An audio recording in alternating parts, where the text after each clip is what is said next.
Welcome to Tales of the Night, where each story reminds us that fear can be much closer than we think. Today we have a story that challenges our perception of the everyday, taking us on a journey that begins with a young woman in what seems to be a normal friendship, but which will slowly take a dark and disturbing turn. This story comes to us from the state of Mexico and warns us about dangers that sometimes lurk in the corners we least expect. It is a tale that reveals how shadows can emerge in daily life without us realizing it. Prepare your mind, because today, on Tales of the Night, you will immerse yourself in a story where reality and terror intertwine in unexpected ways. My name is Uriel Reyes, and you are now entering the following Tales of the Night.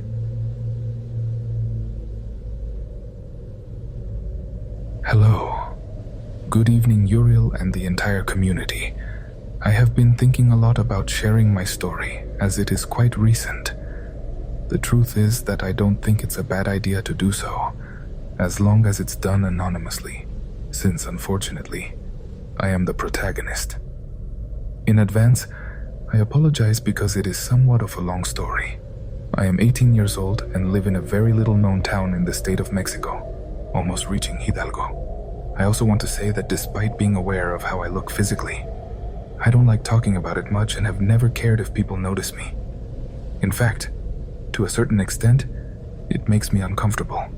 However, some people, especially friends and family, would tell me that I was very beautiful, but more importantly, that I had a very big heart.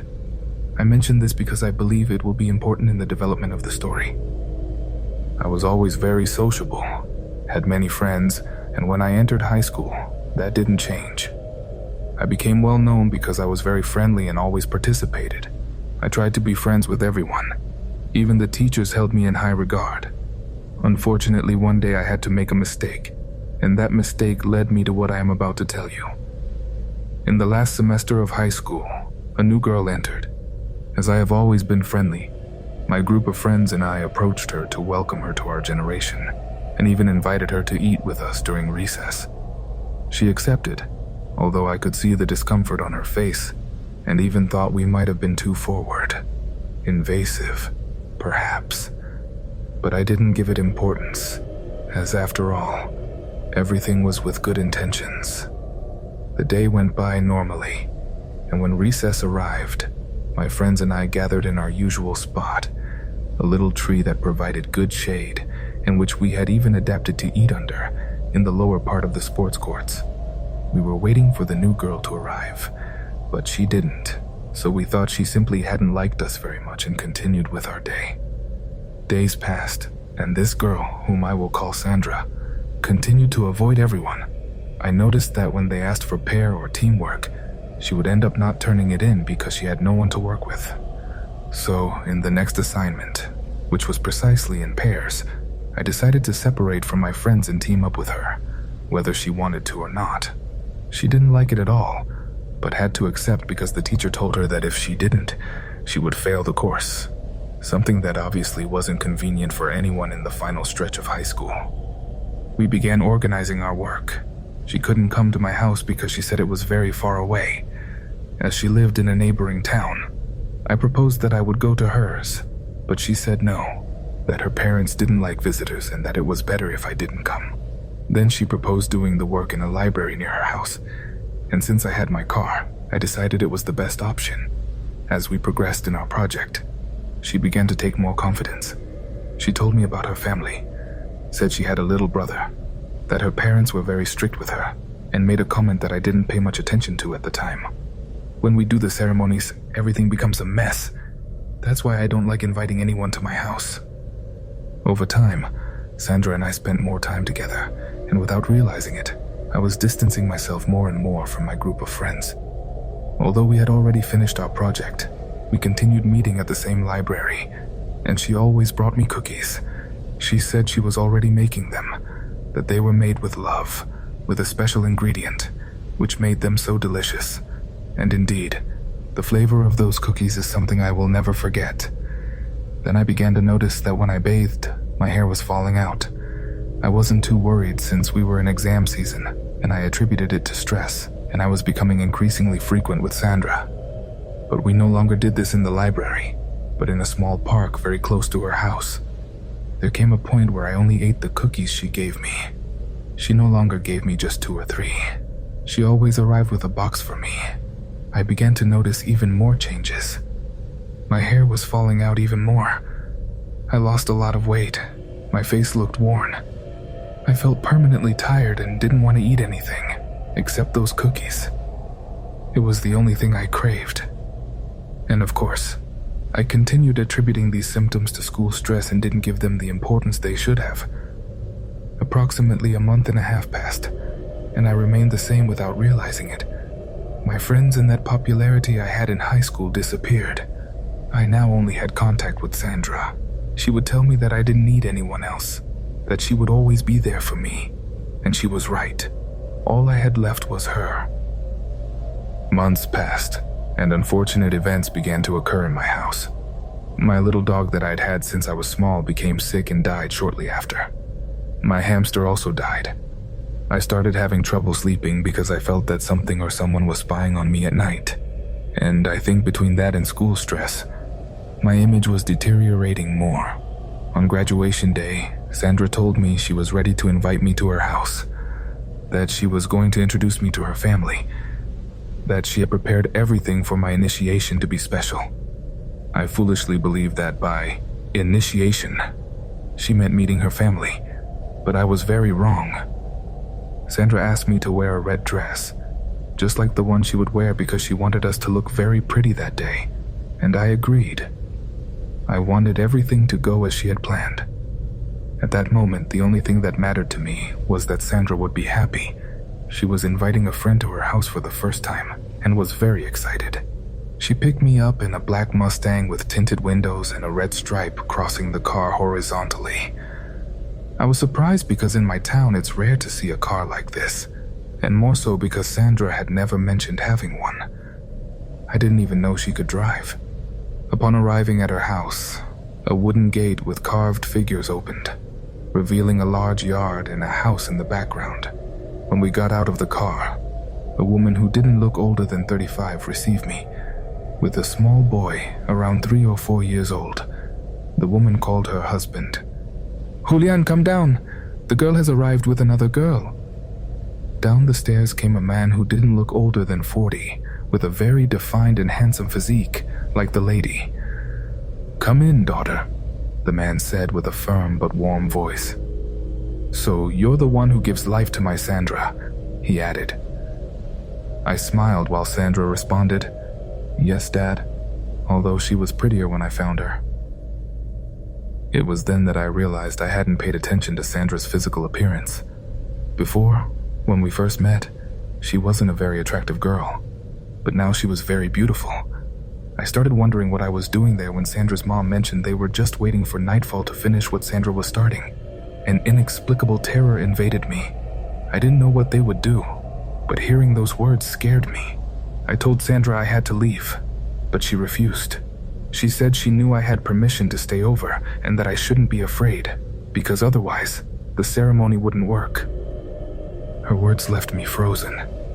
I tried to call my parents, but I realized I didn't know where my cell phone was, or who had taken it. Slowly it began to get dark, and I felt a great desire to eat. But on the table there were only cookies, the same cookies Sandra always gave me. Then her mom came down. She was wearing a red satin robe. Behind her came her husband, Sandra, and the small boy, also dressed in red. And he sat next to me and didn't stop staring at me. It's very strange, but despite being a child, perhaps his was the gaze that made me most uncomfortable. I only wanted to escape, to get out of there, but I knew I couldn't with the 4 of them watching me. I asked Sandra to give me a glass of water because I was very thirsty, and while she went to the kitchen, I ran with all my strength. I don't know at what point I reached the gate, but I faced it with all my weight to open it and felt how Sandra's parents ran behind me. Fortunately, I managed to get out. I ran to a small store. I told them someone was going to mug me and that I needed to use their phone. I called my parents and they picked me up. I didn't tell them what had happened. I only told them that Sandra and I had argued, that I didn't want to stay at her house. I don't know what those people wanted to do to me, nor what would have happened if they had caught me, but I felt weaker every day. My parents noticed, but they also didn't know what to do. Sometime later, in a conversation with my godmother, she told them that what was happening to me was because they were doing a job on me, out of envy. Someone who wanted what I had and had found the only way to have it was to take it from me, putting it on top of me, like a mask. She recommended we go to a friend of hers who was dedicated to removing these types of jobs. We went in early August. The man performed a cleansing on me and made me drink some very strange herbs with a very strong smell. I drank it forcefully, and shortly after, I started vomiting a kind of hairball. He examined it and said it was human hair from someone close to me, who had a lot of envy towards me. He told me that the beauty I had lost would return, that the people who had done this were very powerful, but that I was now safe, that I had escaped them, and that with the cleansings he gave me, I would be protected. Since that day, I have felt better.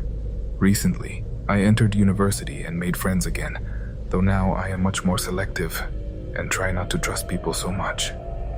I want to end by telling you that envy exists, and that there is no such thing as good envy. All envy is bad. Be careful with the friendships you make, with what you eat, and with what you receive from people you barely know. Thank you very much for reading me. I would love for you to publish this, and if you do, I send a greeting and a huge hug to the entire Tales of the Night community.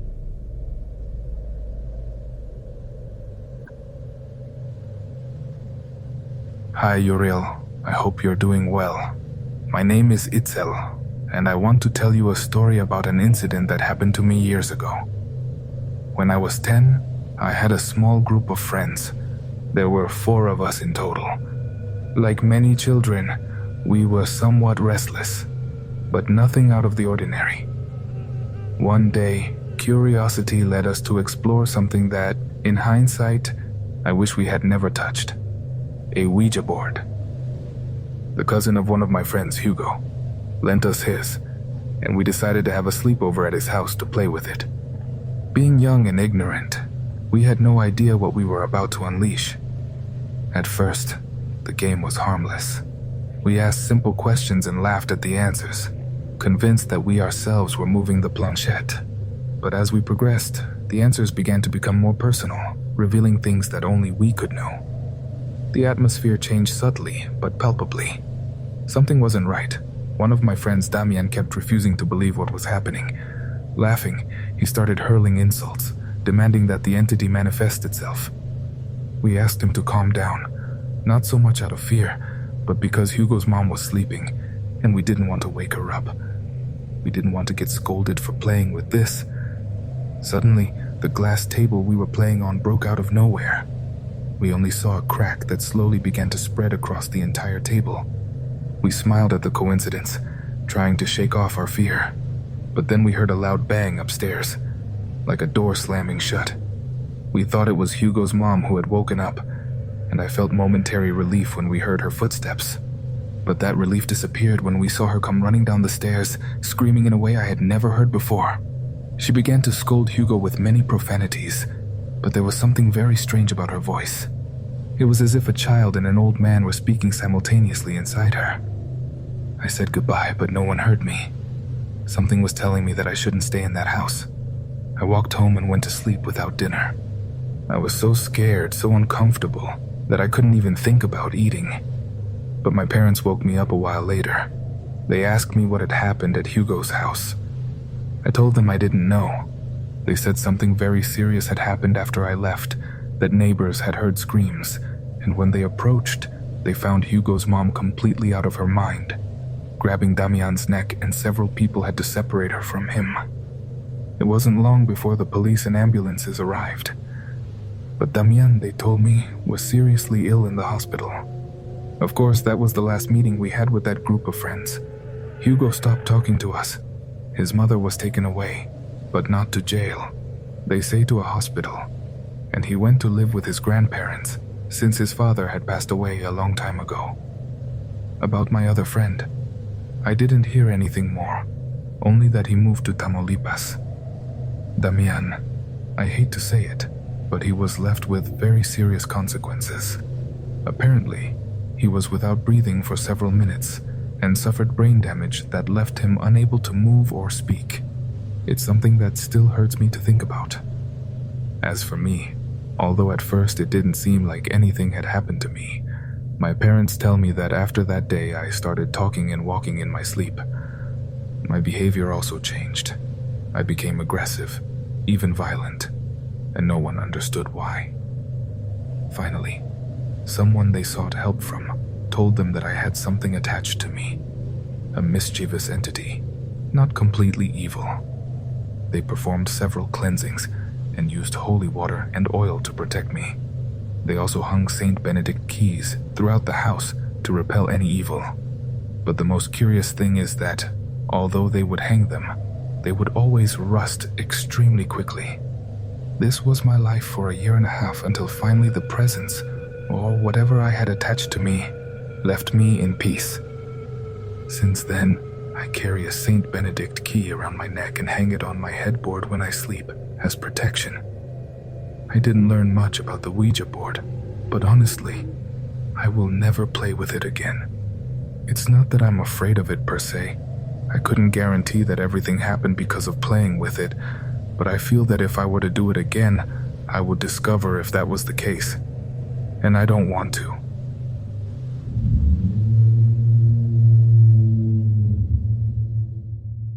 Sometimes the stories we hear leave us with more questions than answers, don't you think? Whether it's a game that should never have begun or an encounter on a lonely highway, the unknown always finds a way to remind us that we are not alone, that we cannot comprehend everything. The experiences we just heard are just a sample of what happens when we open the doors to the inexplicable. But as always, it's important to remind you that each of you has the power to close those doors, if you are still on time. And now, without further ado, let's continue with a story that will take us to a dark highway in Mexico to meet a mysterious presence aboard a passenger bus.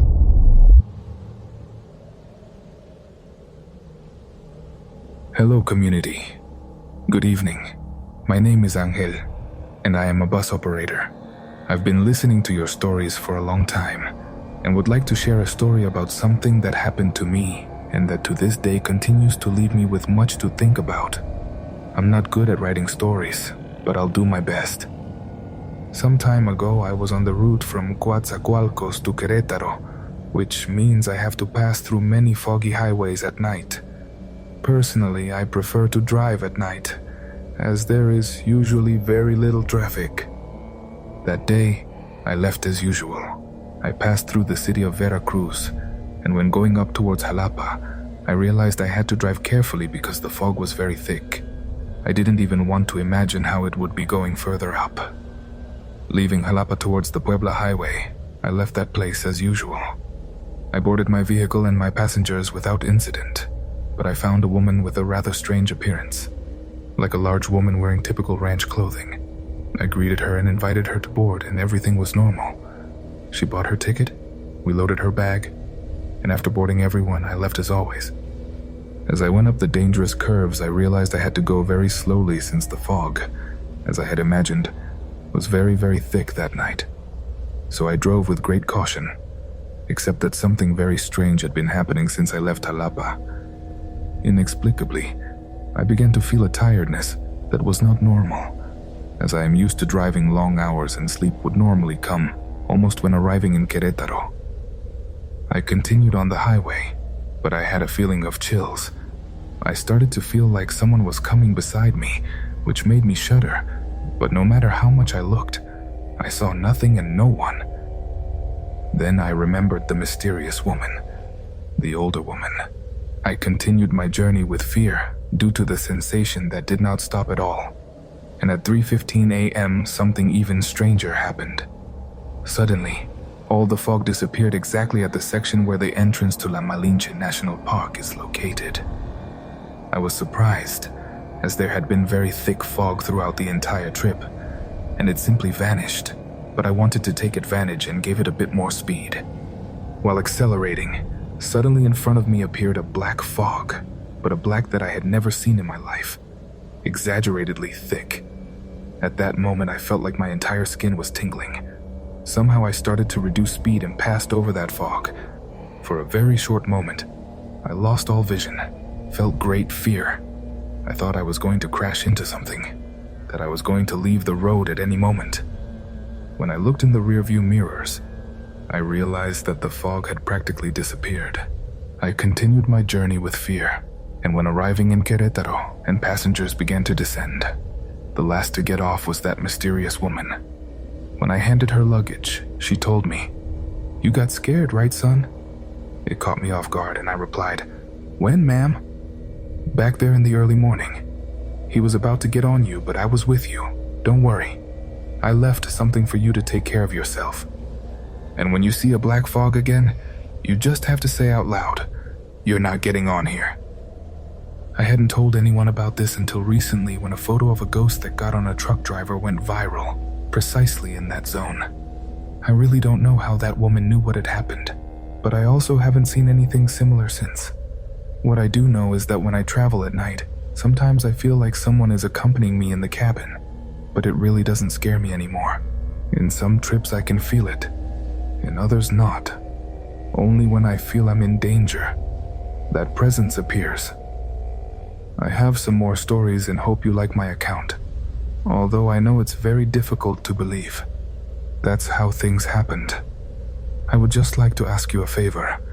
If you tell my story, I would like you to send greetings to my friend Carlos.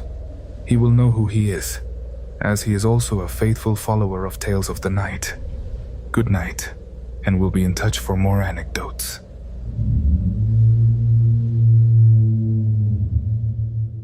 Thank you, Angel. And thank you all for listening to this episode of Tales of the Night. Taking advantage of the fact that we're talking about highways, let me once again send a hug to all those people who listen to us while driving, whether going to work, to school, or traveling on the highway.